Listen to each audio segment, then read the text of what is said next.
سلام لالا خانومم، اومدم که به قلباتون نفوذ پیدا کنم. اینجا دومین مهمونی منه که اومدم و باز هم با دخترها زود دوست میشم و مامانم از اول به من گفته که با پسرا دوست نشم. من خیلی دختر خوبیم. اینجا اومدم تو اتاق این دختر خانم ببینم چه خبرایی هست. حتی می‌خواستم برم رو تختش ولی تا اجازه نگیرم که من نمیرم بالای تخت. اولی که دست لیست دادم بعد گفتم که چیکار کنم خدایا از کجا برم از کجا بیام ای خدای مهربون.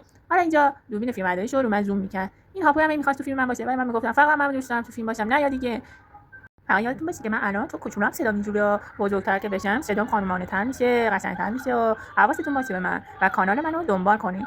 این هاپوی دیگه اومده بود که با این خانم دوست بشه ولی من نمیذاشتم. گفتم جرأت داری باکس بیا بیرون. اگه جرأت داری اومد مثل اینکه جرأتشو داره و من میگفتم که نرو بالا تخت، نباید بری بالا تخت، رفتن روی تخت ممنوعه. من مامانم اینجوری ولی اون رفت و من پایین بودم و نگاه میکردم که ببینم چه خبر میشه. بابا روی تخت بیا پایین، ما خودمون خونه زندگی داریم، باکس داریم، باکسای خوشگل و خوش رنگ. اینجا اینکه جس عکاسی گرفته بودم هی ازم عکس میگرفتم.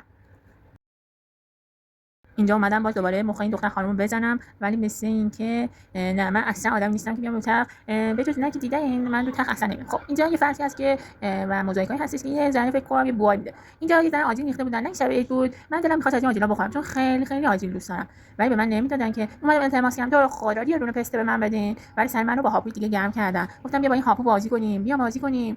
گفتم باشه میام بازی میکنم فقط حواستون باشه. اینجا با نگاه مظلومانه لونا خانم مواجه میگم تو رو خدا بغلی بکن منو دور چرخیدم. گفتم تو رو خدا دستتو میبوسم دستتو لیس میزنم تو رو خدا منو بغل کن. اینجا من با من بازی کنه فکر کرد که من این اسباب بازیمو بهش میدم ولی من اسباب بازیمو به هیچ کس نمیدم. این اسباب بازی مورد علاقه منه. حتی این کارم بکنی این دغدغه بازی هم در بیاری من اسباب بازیمو بدون نمیدم که. اینجا رفتم دیدم میز ببینم چه خبره. باز گفتم یه دستتو نیست بزن یه دونه پستی به من بده تو رو خدا یه دونه بادام هندی بده ولی انگار نه انگار این کارهای من هیچ فایده نداره. اومدم خونه خودم یه استخون خودم فعلا خدا کانال منم یادتون نره لونا جان 4 خدافظ.